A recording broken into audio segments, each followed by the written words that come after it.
Seniors in need of a hot meal are expected to suffer under the sequester. The cuts are forcing two local organizations to think about how they're going to feed seniors in the future. 2 News reporter Max Resnick is in our newsroom now with that new information tonight. Yeah, Russ and Karen, 2,500 seniors in our area benefit from Meals on Wheels and the Tulsa and Creek County Senior Nutrition Program.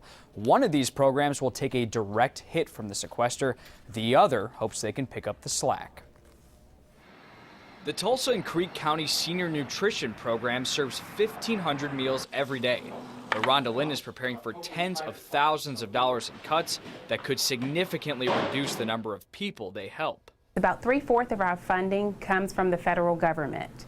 And so with the sequestration going into place, we could experience a 5 to 7% cut in funding. The White House estimates a $300,000 cut to senior nutritional assistance programs in Oklahoma due to the sequester. That cut means the program here in Tulsa could serve 200 fewer seniors. We're going to do everything that we can internally to keep meal service at the current level. But if they can't, it's likely a portion of those seniors, many who cannot drive and are homebound, will have to turn here. We will be able to pick up some of the slack and just hope and pray that the community continues to be generous to us and will support any additional needs. Tulsa's Meals on Wheels chapter is privately funded, unlike the majority around the country that depend on federal dollars, so they can step in, if needed, to ensure seniors won't go hungry.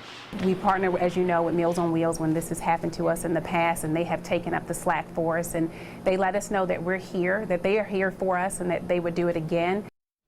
If Meals on Wheels does need to pick up the slack for the Tulsa and Creek County Senior Nutrition Program, existing donations won't be enough. The executive director says they'll call on the community not only for more funding, but for volunteers as well. Live in the newsroom, Max Resnick, 2 News works for you.